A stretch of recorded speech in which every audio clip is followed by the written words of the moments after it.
Yeah. Yep. Okay, so a bit of a warm up and then we'll do some gel up today. Let's see.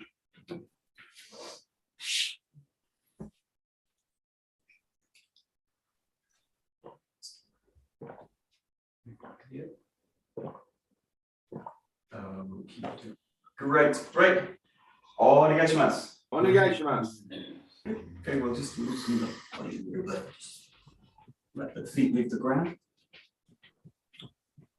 Just kind of stay on the balls of the feet in this case. So float the body up the ground. Feel a kind of lightness in the body. Rest of the upper body, the arms. Just let them kind of swing.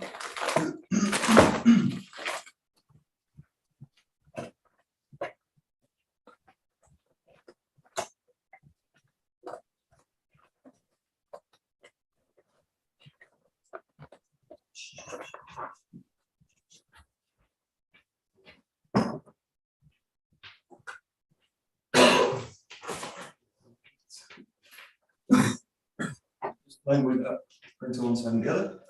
I'm just going to keep lightness in the body.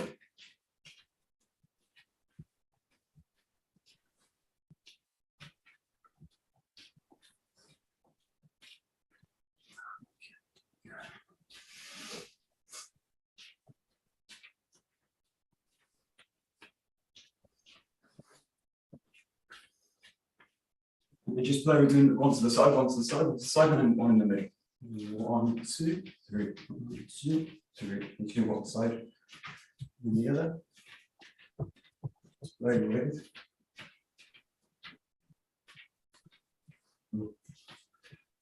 Between mind and body.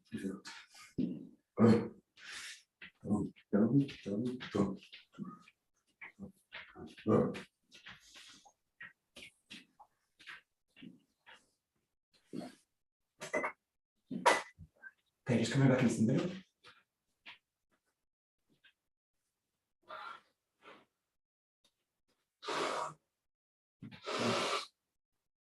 Let the toes find the ground.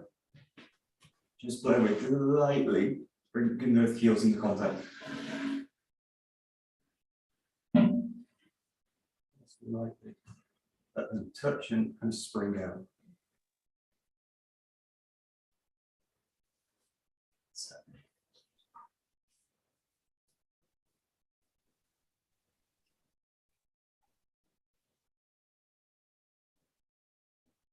Just as they touch, just play with, just opening the fingers out.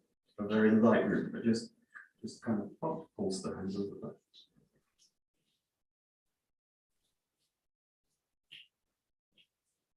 Just play a little bit with just holding that position, just where you feel that the heels are just in contact with the ground, but there's no real weight in the heel.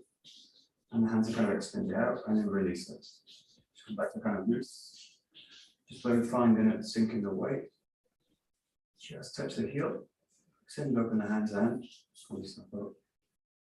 Well, you want it, the feeling here is actually that you're kind of floating on the top of the ground. I feel like my weight's not really settled, it's not really grounded yet. The floor's kind of holding, or I'm holding myself off the floor basically. With the hands as well. Just release it a few times, just play with it. Not really fully settled.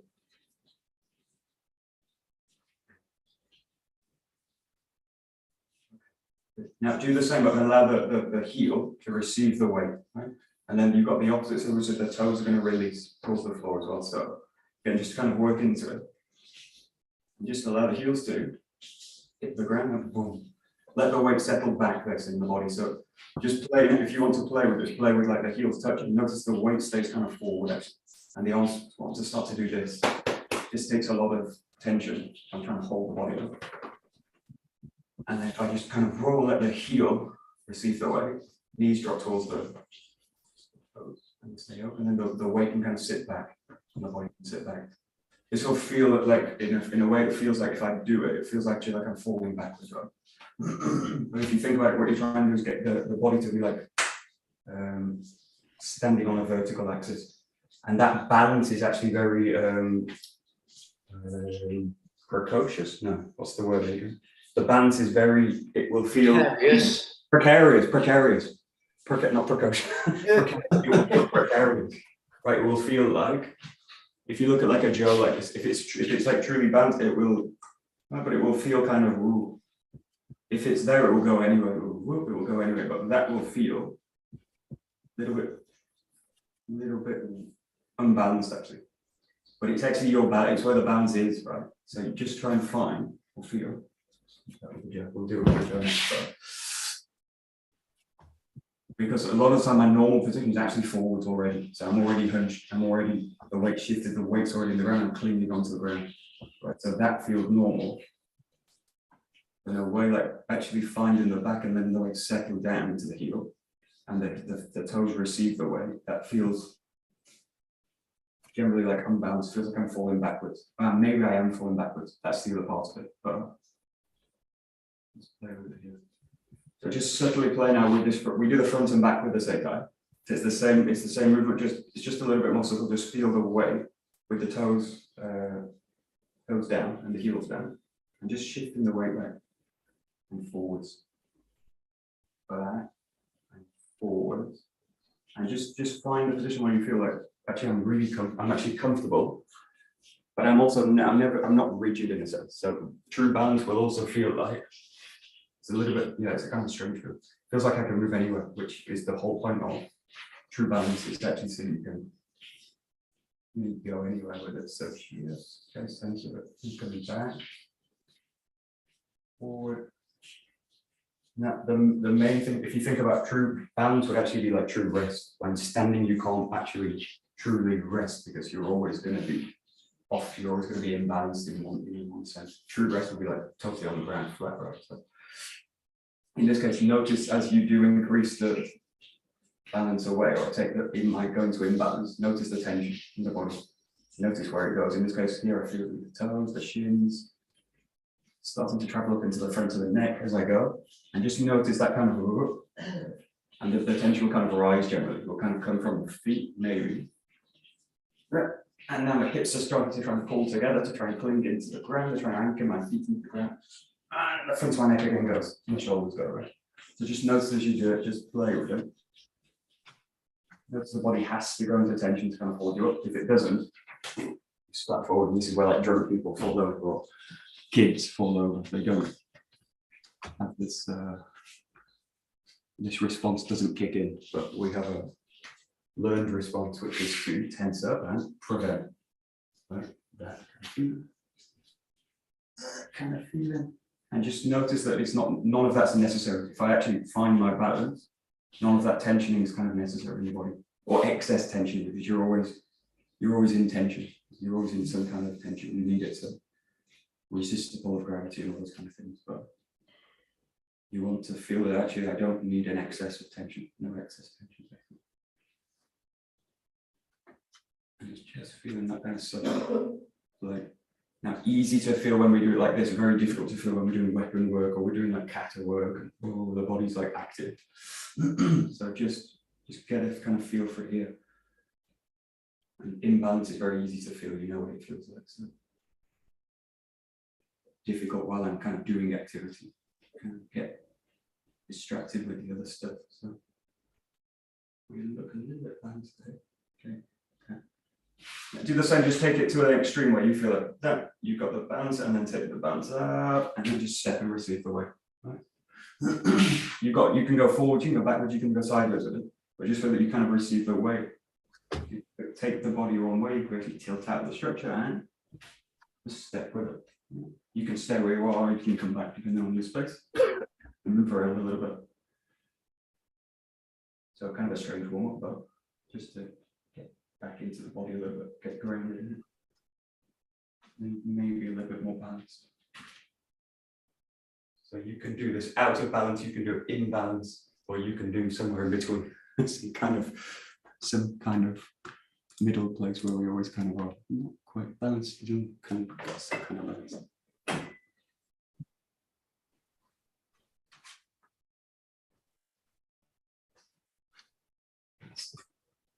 Yes.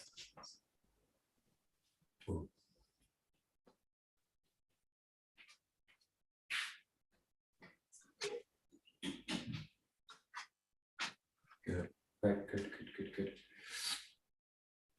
That's it. Perfect. Good. Now, you're going to basically do this in movement. So try and use the space you're in, but just basically stay in motion all the time. But try and have a sense that you actually got some kind of balance as you go. So let the weight kind of transition across. You've got one. We're going to do this obviously with a step now. So in order, if you think about doing this in a way where you're balanced, I need the weight to really transfer across one leg. The other side loosens, and then feel that you kind of take the weight, transition, and come back to a kind of standing, kind of neutral position. And again, just in this case, you can do this two ways. You can think of this the point where you come back together really as a kind of still motion place. You can just keep the body constantly shifting the weight. So if you think about just walking naturally but consciously, just kind of move, roll, and move and roll. Just try and get a sense that the kind of balance, sensitivity to your imbalance is basically really switched on. And basically you're always working out of balance. So it's just a question of how you deal with it. And you can deal with it with tension, or you can deal with it by actually trying to realign the structure as it's in motion or in balance. So, great.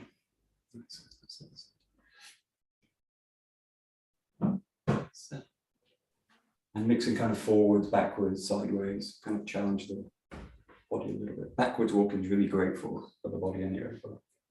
And we do it a lot actually in martial arts because it tends to be tactic to not basically give the front away from the body, so, or not give the back away, so, as you do.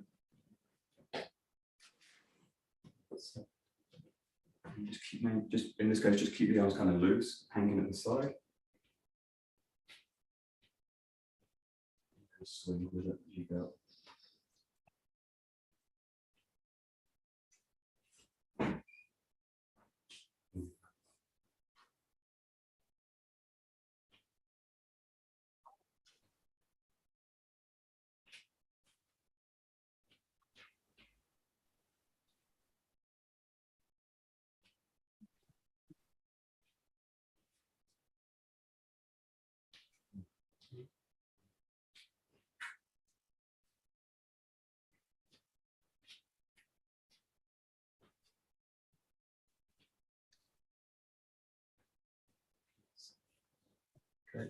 So we'll bring the arms into it, but we'll just start, we'll work with the Joe today. So just as you go, just kind of walk towards your Joe or grab it, whatever. Just take the Joe and just kind of include it in the movement now. So same thing the same. Just feel that the hands are always kind of active. They want to do something, especially in my case. Hands want to kind of do something. So give them something to do, but we're trying to allow the not to kind of interfere with that kind of walking and that kind of balance. Just include it in the movement. So just walking around with it. You can change the hand, you can change the grip. I'm kind of working in the center of the Joe, but you can work anywhere with this. Just feel that that extra weight now and that extra activity, especially, doesn't detract from the kind of the quality I'm looking for in the body, which is to turn balance and settle, sink the weight.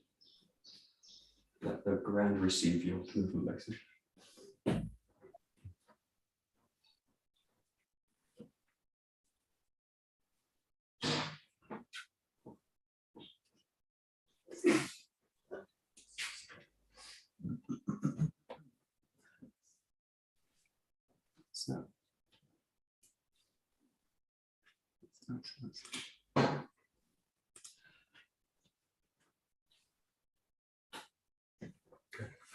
Yeah, so there's a way I can do this, which is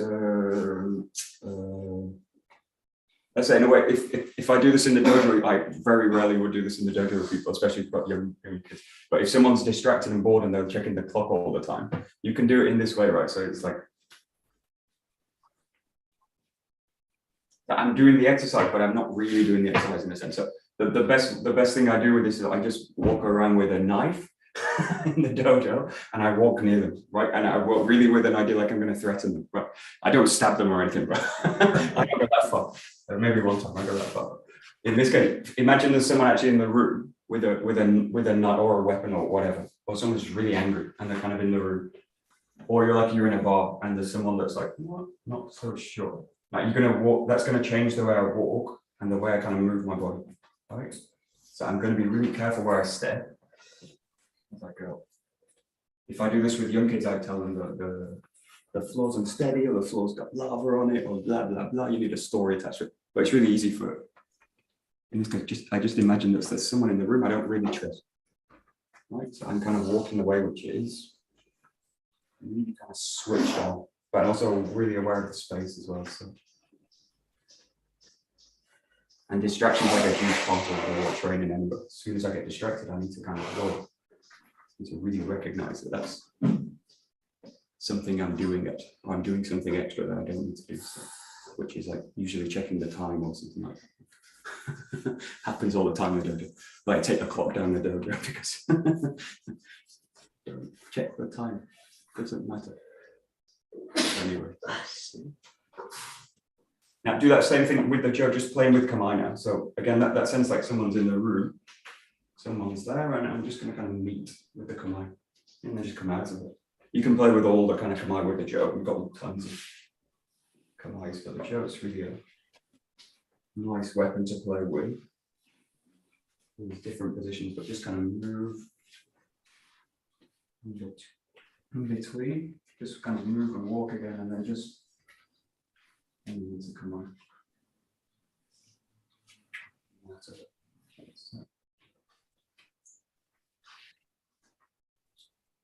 Yeah. Okay, great. Okay, good. So in a way, there's like two kinds of kamae in a set. Well, there's two ways of looking at kamae. One is like it's a movement where I'm like this. No, don't come in, basically. So I'm like closing the door. Right, so it's a guard basically. Like I'm doing this. No, stop. Yes, we were playing with this just at the end of the seminar. Like if imagine someone's walking towards you, they're coming into your space. You've got a choice. You can like do nothing and let them walk in. You can retreat and go back, or you can just go like no, don't go further. Right. So the feeling in the kamae in this case is like this, like stop. Right. And actually, you don't need to do them. You can do it if you want, if you're on mute, or you can do it whatever. I don't really care if you want to talk. But you can do like no as you do it, yeah? Or whatever word you need is like stop. Or in Spanish, like bah. Oh. So there's a word that you'll have which is like no, don't come any further. Right? For me, it's just no. It's really easy. No. There, right? Just play with. You can do this with the hands. That's the kind of gesture with the hands, obviously. But the joke's actually the same now. And this 𝘰𝗞𝗄𝗧 is a classic one. No. Don't come any further with it. So if you imagine the guy in the room or whoever it is coming towards you, and the kamae in this sense is really like a guard, like don't come any further. Right? That's the kind of feeling in the kamae, and the position reflects that. Right? Actually, something starts in the mind which goes like, "Whoa, I need to stop this person coming in any closer." Right?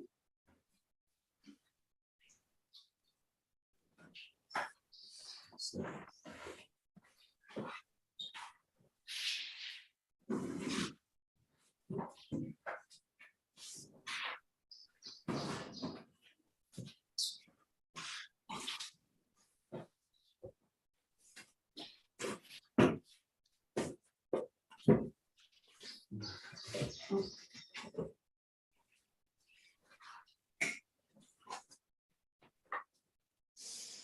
And then just to do it also, just challenge the posture as well a little bit, challenge the body. Play with also the kind of hatha positions, so these kind of positions.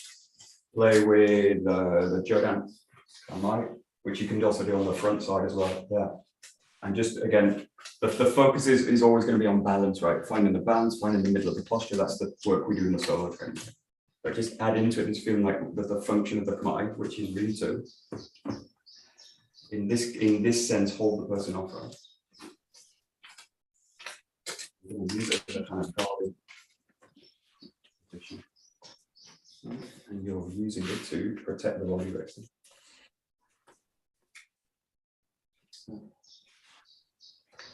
You've got like 𝗧𝗔𝗞𝗘𝗠𝗨𝗦𝗨 positions. You've got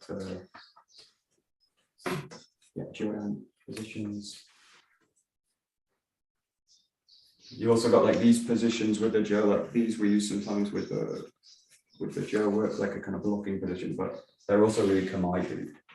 Anything 𝘊𝘬𝑖, if it serves a function which is to protect a part of the body, put you in a position where you're ready to move. That's the next part.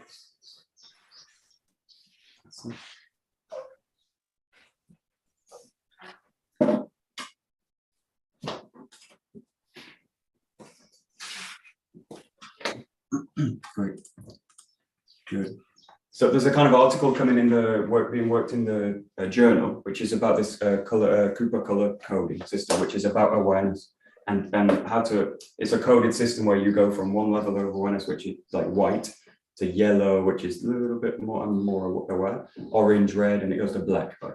So we won't go into that, but just notice what I don't want to do is like live in this kind of position where I'm in like I don't want the 𝘠𝗫𝑖 to be like this, right? Which is like this kind of position. So I want the 𝘠𝗫𝑖 to be still relaxed, still open, but with an idea like there's a threat coming. In this case, it's just like we're working in the yellow area, which is or yellow and orange kind of area. Someone's in the space and you're kind of in that position. Now I want to kind of come down from that position, right? I don't want to stay in orange as I transition to the next one. So allow yourself, in this case, you've got that, which is like, whoa. And then I need to also kind of relax, release back, which in Japanese martial art do all the time, which is like coming back to 𝘊𝑬𝑖. You come back to 𝘊𝑬𝑖, but I'm still awake, so I'm still in yellow, right? Maybe a bit of orange. So that, and then you transition back out. Yeah. So just play in this case with that transition, which is going from that kind of state, switched on, and I keep that awareness, but I'm dropping it back a bit as I transition out, and then I need to go back. So it's a scale that I want to kind of work up and down. I don't want to be stuck on one part, right? I don't want to be stuck in any one. It needs to be, my awareness needs to be kind of appropriate for the situation. But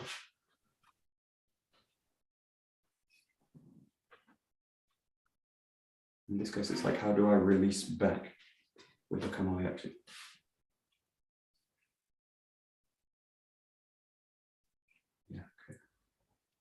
The best art for this, if you're looking at an art that practices this or really focus on this, is iaido. So the drawing of the sword, basically, like the katana work. And all the positions assume an enemy, and they assume that the enemy's never going to stop, even when they're dead, right? So there's an assumption that the person's dead, but maybe not quite dead enough, right? So they got these, like they call the chiburi, the shaking of the blood off the blade, and the drawing of the weapon, right?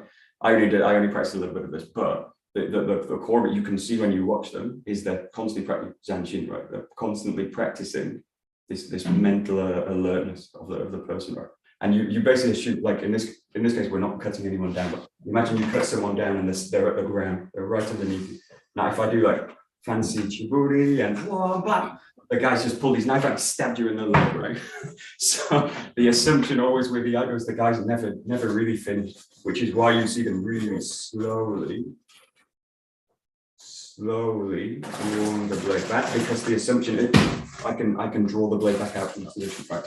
So the weapons, the sword's always alive in a sense, which means the mind's always alive as well. It never like switches off. So that's another point, but related in terms of Aikido, because we tend to do the opposite, which is like, oh, relax, everything's fine, and there's no consequences for it. Just think about it.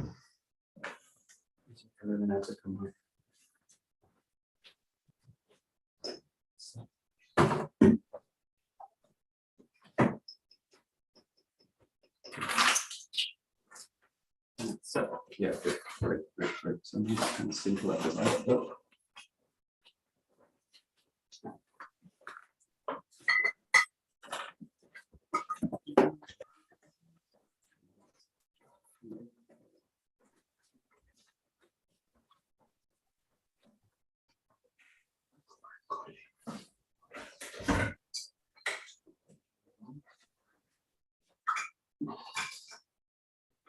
Okay,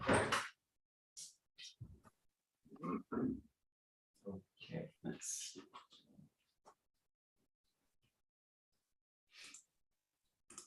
Great.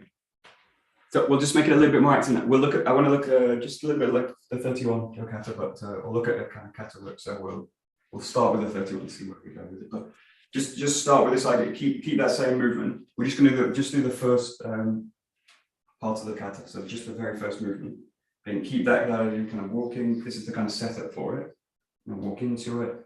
You're going to place, come into kamae. So this is a classic kamae with a jo. And really a kind of neutral open kamae as well. It gives me lots of options. And then just find your way into the first. Find it, and then again coming back. That. And you can either continue with it, you can keep going with it, depending on how you feel. You want to move a little bit. It might be really cold there, I think it is. So you can move out of it. And come back. But just notice that kind of shift that needs to happen. Not only in the body, but really the mental state as you come in and out of the movement. And you want to notice the distinctions in the body movement and the mental state as you transition in and out, right? As you go to the move, the strike is a really different quality of the body. And if you get fast and you're adding ki, that difference becomes extreme. But just play with it a little bit, just that first move.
Yeah. Okay, good. Just play with this. It's something, again, we were playing in the seminar. Basically, if you think about any strike or any move, it's a gesture of the body, right? It's something I'm doing out with the body. In this case, with the hands and the jo, I'm doing something out. In this case, you can play with a really easy exercise again. It's just, if you imagine someone in the room walking towards you, you don't do like this, stop, you do like no. And you do it out with the fingertip, right? So this is and you can just really, it looks like a really nothing, but I do it towards the face, right? And you can do this with the fingers, you can do this with the hand. Later you take it to the hand going towards the head. And they come in and you go, whoa, not towards the head, like you do with a tachido. This is really effective, right? If the person's just walking in and whoa, and the hand goes towards the face, this is a really effective way to do it. But the gesture needs to have needs to have a sharpness to it as well, right? So just start with a point because it's a very natural thing that we do. Yeah, and it's not very common for someone to point like this and lean the body weight forward, right? So you know how to point at someone. Whoa, you no, right? The body naturally will find the base and it will ground you, right? No. So just play this like moving around. Don't work with the jo yet. It's the same thing with the skiba. But the idea with this is like no, right? But the body you'll feel the body just automatically sinks in, right? Hopefully. It's very rare to see someone really, unless they're really angry and they're in a car crash and they're Italian and they're doing this. Maybe it's maybe that's a bit stereotypical, but these are the examples I've got in my mind. So being out of balance with a point and just naturally right? It's super simple exercise, but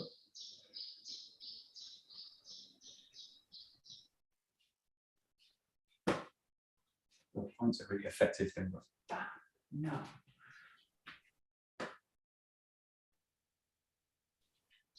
So in some cultures, when you go, you can't point at people. It's so rude, right? Especially from the Far East, you can't point at people. Like, you! Gosh, damn, you've broken the written rules. Yes.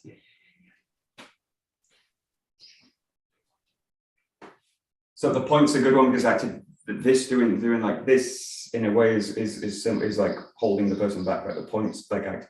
Now, if you think of that same movement as you go into the skewer, it's that same kind of, I've got like this, and then this. So it's got that same quality in the body, but it's really easy with the Joe because everything's in the front loaded, asymmetrical, all that stuff. Well, to lose the weight, lose the balance, or also that it just has no, there's no bite to it, right? The gesture has no bite. Like it's like doing this, right? So when you do it, think about boom, which the body's automatically going to ground and extend out, right? With that same kind of quality and with that same simplicity as well, the simplicity that you have in a simple gesture, like pointing, you want that kind of simplicity in a way it's very much more complex movement, that kind of feeling, right? But you've got so many things happening with the body and the hands and the legs and the spine and neck and all that stuff's happening. But try and bring it to that kind of simple quality, which is in essence a kind of extending gesture out, which you can use as a threat, you can use as a strike, but it's got that's very, very, very much that quality. Yeah, so that's it.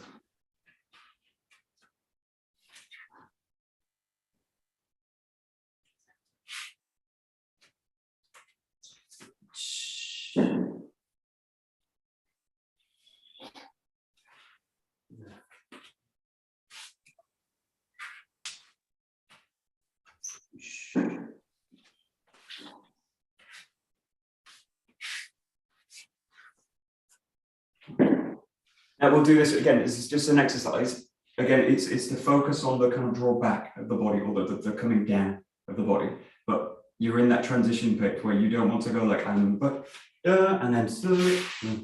now I don't want to confuse the levels, right? So I don't want to go like in this case with like orange, and there's like orange in the yellow, right? I'm still like hunched over, right? Classic kind of postures where I'm in those kind of positions. I don't want the orange to become yellow before it's finished. So the transition in this case, you're going like orange, yellow, orange, yellow, orange, yellow, more yellow, right? So the transition's smooth, right? Like it's a gradient, right, of the color.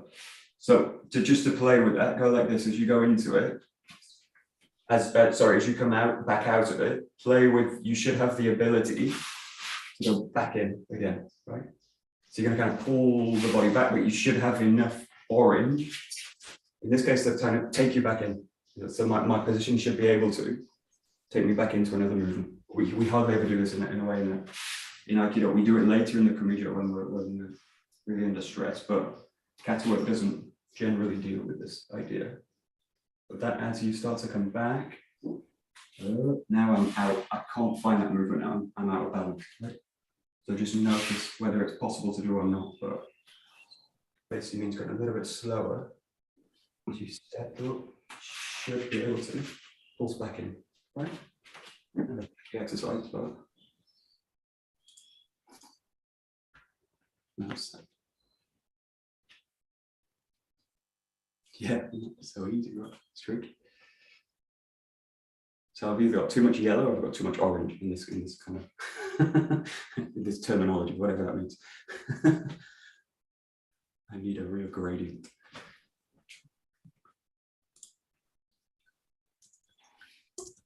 Let's find. Oh, here he is. Oh, there he is. I'm going to share this. Okay, great. I'm just going to share. I'll share with the screen so you know what I'm kind of talking about a bit clearer. This is Cooper. This is Colonel Jeff Cooper, who's from the American military, but he devised this Cooper coloring system. So that the His quote's great. If you find yourself in a fair fight, your tactics suck. That was basically it. So he's very basic thing is you never want a fair fight, right? You always want to be the one with more advantage than the other person. So, and his idea was like awareness was the way to get the advantage. That was always the thing. So this is like white is the relaxed, completely unaware. He says you should never be in white, right? You should never be in that state. It means you're like totally unconscious. If that's the state when you're like safe at home, all the doors are locked and you know, right, everything's safe. But like even in the home, you know, everything's not safe, right? So the fridge might set on fire or something's always going to happen in that. So he would say you're never really on white, but then going to yellow is like relaxed, aware, minimally accepted level when in public. So that's when he says, when you leave the door, you need to go to yellow. Now, most of us are on our mobile phones when we get out of the door. So we're actually still in white or we're in another world, right? So he says like, you should never be on your phone, blah, blah, blah. You need to be in yellow all the time, especially when you're out the door, right? And probably in your house as well. And then orange is potential threat identified, attempt to verify, evade if necessary. So that's like coming to kamae, which is like, oh, someone's there and I need to be aware of them in the bar. And then red is the threat verified, execute necessary response, which is like fight, right? Into a fight. And there's another area we talked about, which is black, which is something else, a little bit different. But that's this is not going to help my levels of paranoia. And this is the point, right? This is the point, because I mean, this really came from military, because the problem was that people get back and they're in, so either people are in yellow, or people are in white all the time, zombies, and they're unaware of all the threats, which is probably a good way to live your life if you don't get killed, right? Ignorance is bliss. So in this case, no, but you should live your life like this. But and then all people are living in like either orange or red all the time when you don't need to be, right? So his idea was if you distinguish between those levels, you know the feelings in the body, idea, and you know what I need to look for. And if they're not, the signs aren't there, or maybe I can drop back, right? So. But I need to know when to escalate and when to de-escalate the level, right? So, but this is in kata training, like it's all in martial arts, which is why it's a good fit, and it's why we're trying to put something in the journal about it.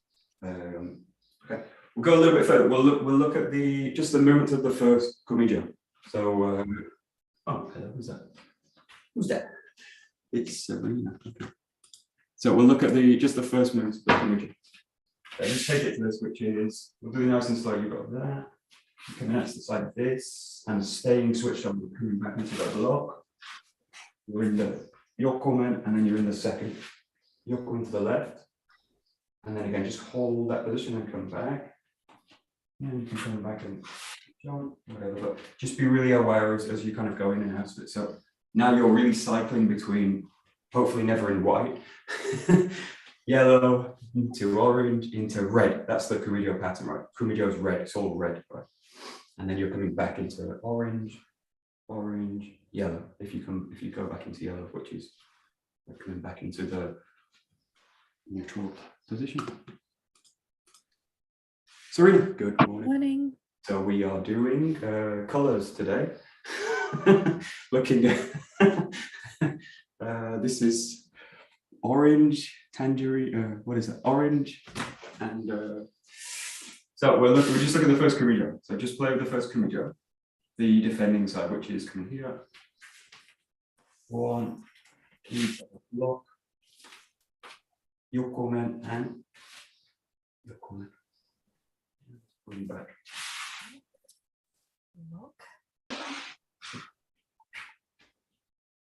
Do it again, Michael, please. No, got it. Okay. No. So you've got, think of like the 31 yokatas. I start with this. So the block, and then I'm going to transition into a yokomen here. Yokomen on the right, which you can ground or you can strike to the head. And then coming over to the left side, finish with a yokomen. Okay. So one kaishi ski. It's a block. It's a yokomen on the right, and it's a yokomen on the left. Okay. Yeah. Thank you very much. Very good.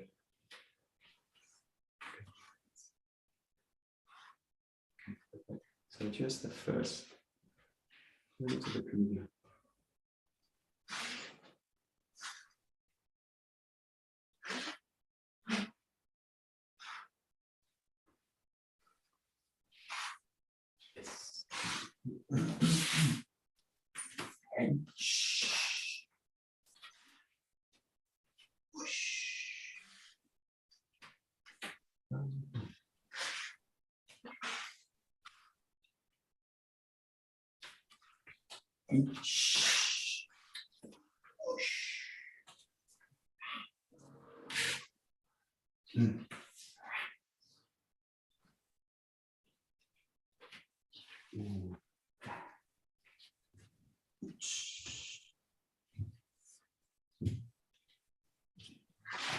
Mike, thank you very much. Thanks, Ella. See you. Very nice.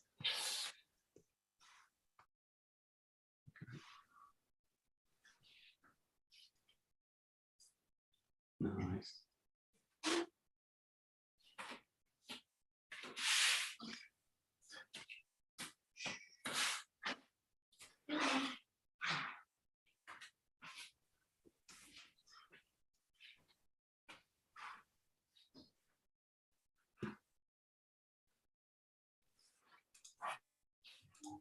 Great, good. Yeah, so it's kind of interesting. If you look at the original books, the form actually finishes in the first yokumen. Yeah, so the original form, the first kumijo, finished at that very first yokumen. So the assumption in the form was I finished the person there, right? And then something the forms got evolved later, changed later to include slightly different movements at the end, so slightly different endings and extended basically. So it's got a kind of interesting thing with this. My feeling when you do this, think about that. Think of this really as a finish. There. Yeah. So explore this idea. This is a finish. This, and then sometimes, in this case, you will be here. There you go. Yeah, difficult kind of thing to do with solo work. But imagine as I come in now, that gets blocked, right? And then I need to be alert, which is the whole point of this. Like I need to be alert and be able to move again, right? So in that case, my jaw is getting pushed away. They're going to come to the throat. They've not finished, right? So I need to be that and then respond appropriately in this case, which is to go off to the left again.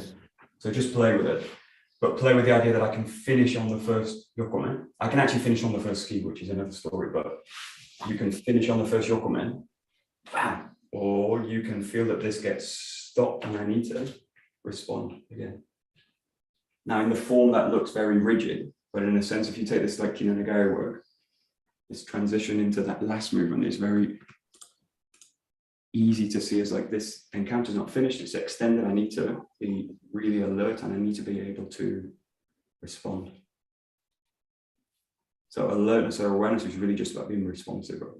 If I'm non-responsive, I'm not alert. The ability to respond appropriately is kind of what you're looking at in Aikido. Yeah, so easy.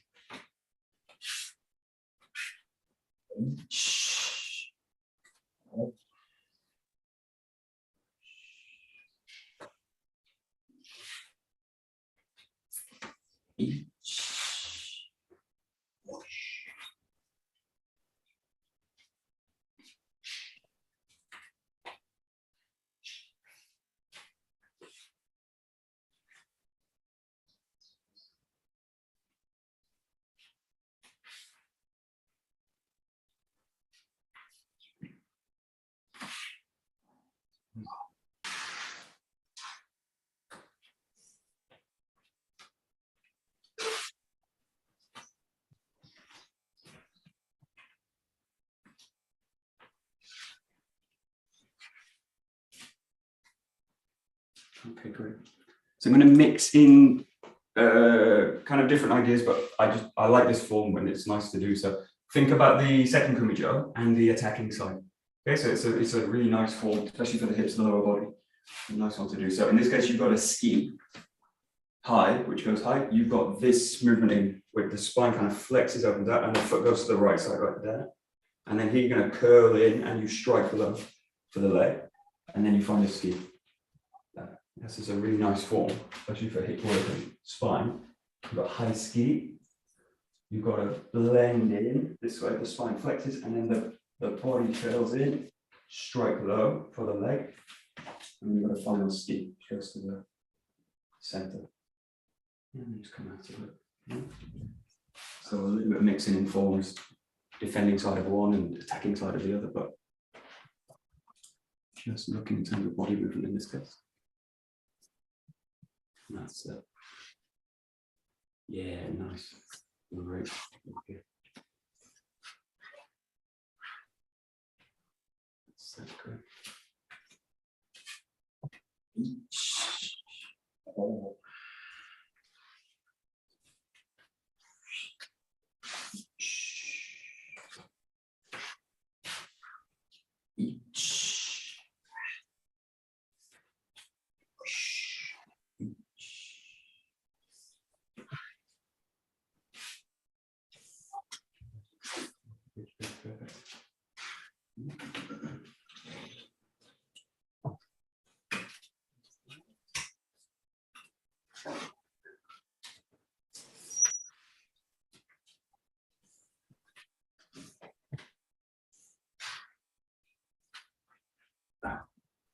So as you go into the guard, Michael, there is a small adjustment on the left leg. Is that right? There, as I come in, there's a. I think later this is going to go when it goes 𝑘𝑖𝑛𝑒𝑟𝑎, that's going to go into one movement, right? So the foot in a case, if you think in terms of balance, I go to there. I don't really move. It's adjusting, but it's not kind of moving, right? So it means I'm basically, in a sense, going. I can keep the foot down and do it, which it makes it a bit tricky. If I've got really flexible ankles, I can kind of do that. But in a sense like that the weight's kind of shifting more into the ball of the foot, right? Because I'm preparing the leg to be able to roll around that way. But the key things that I'm not adjusting the location. Yeah, the stance. Because I'm not basically doing that. Yeah. Because it gives me it's possible to do, but when you do that at speed, you realize it's not really possible in terms of in terms of doing it fast. Actually, it doesn't make sense. Also, if I try and take that to 𝑘𝑖𝑛𝑒𝑟𝑎, it's a lot of extra footwork which I don't need to do, which I just need to basically do. Yeah. So the best test of that is just think about doing that as one motion, like the block into the 𝘭𝘰𝘬𝘫. And basically how simple. Hey, Isabel, sorry, I'm just looking at myself. I didn't see. There we go. That's it.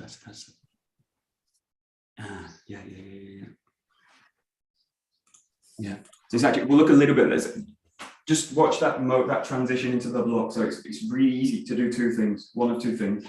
Either pull the body into it and then try and block, or the opposite. What tends to happen when we do this form with partner is pull back somehow. The body's trying to kind of pull back around it. So it's actually, I was doing this on the seminar, but it's like if you imagine someone striking towards your head, you've got a choice, but it's basically all of these kind of motions, right? So I don't go like this into it, and I don't do this and try and go around it. I just go in and move with it, right?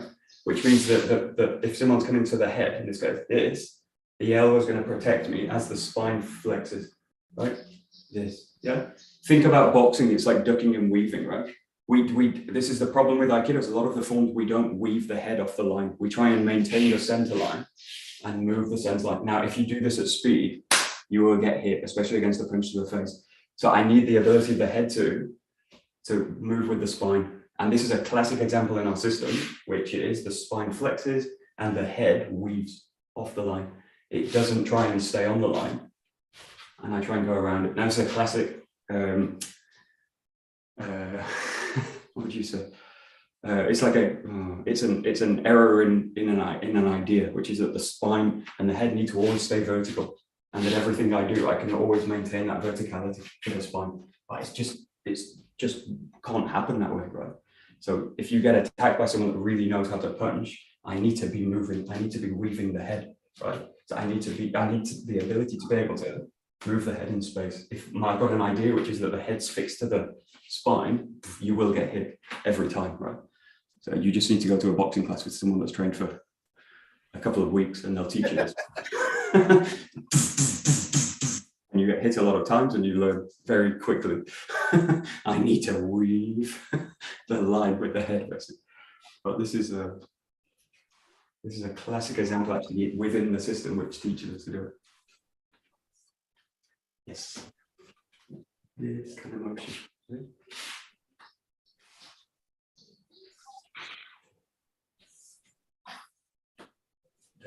Yeah.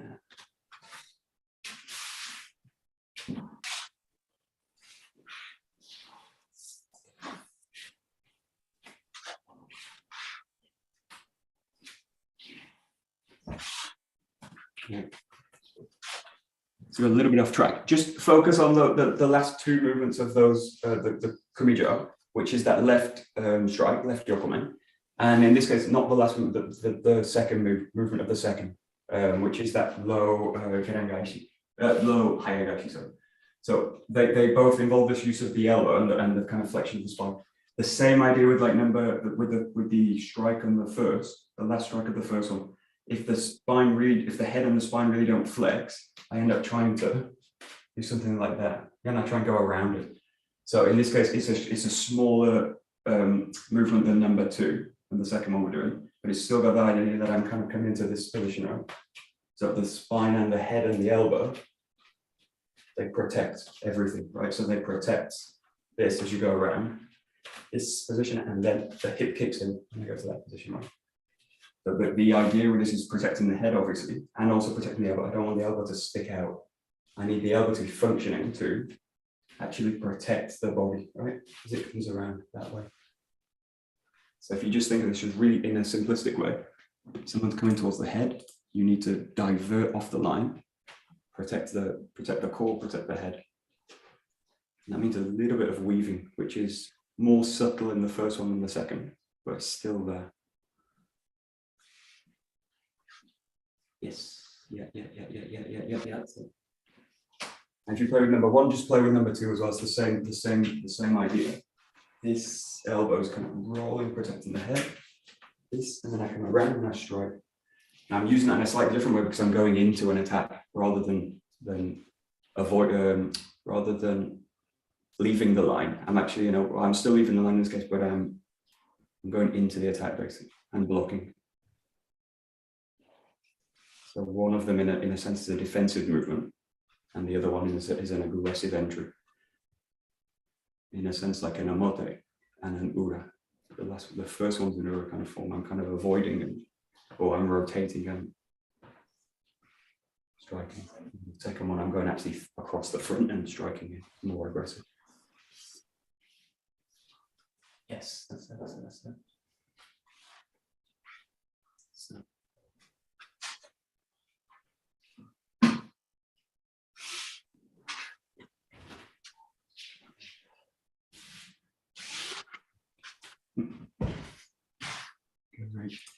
Good. So yeah, if you ever you can take someone that has no boxing experience or anything, you have a lot of Aikido experience, take them to a boxing gym. The first thing you see is they'll do like this because the natural response kicks in, and then they don't know how to deal with the spine in that position, so they freeze and then they get hit again, right? So if they don't get hit first time, they go like this, and then the second one, the second punch comes in, they hit in the face. So if you're not used to the spine basically going in this position and flexing in that position and not able to move with it, you'll get kind of stuck again, right? So just like the last few, just think like that as you go into it. Now, either I'm doing that, or I'm doing that, but just focus a little bit on the spine. You can do this without the jo, or you can do it with the jo. The jo just makes it a little bit, in a way, clearer in Mon's case, because I'm really using the jo to protect the body, and then I'm able to just move with it. But I don't want to feel that I'm kind of stuck in those positions, like, oh, the spine's locked and I can't really go anywhere. Or the spine's locked and I can't really go anywhere. So at the end of the day, you're looking for balance and flexibility. And to not get hit, ultimately, hopefully. Don't get hit in the face. First rule of martial arts. Tends to get ignored a lot. That's yes, yeah.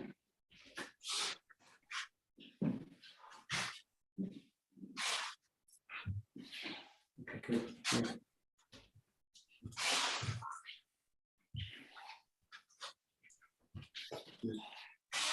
And just a minute or so, just take the jo. I'm just going to put a little bit of a shorter jo, but just play with, you can either have a long grip, tight grip. The key thing here, just play with moving the body, the head and the spine, and just play with kind of rotating, leaning, rotating.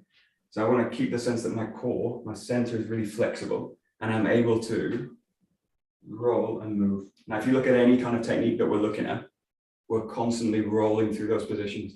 Now, if my spine and head is rigid, you get rigid Aikido, you get robotic kind of movements. So think of the spine and the head and the arms, really the ability to move through flexible positions. And that's the role of the spine, is to kind of flex and stabilize the core and allow you movement. So apart from all these other things that it does. Just lightly kind of rotating around. The shoulders should feel free, the elbows, the knees should feel flexible. Should just be able to kind of roll and move. So like weighted, balanced, but flexible. Really the qualities we're always looking for. So.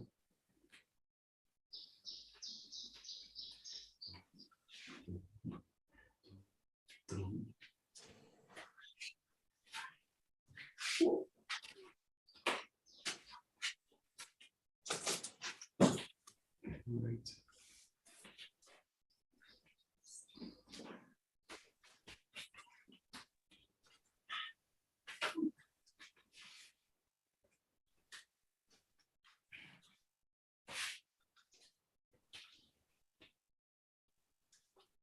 So, yes, Serena, the Matrix.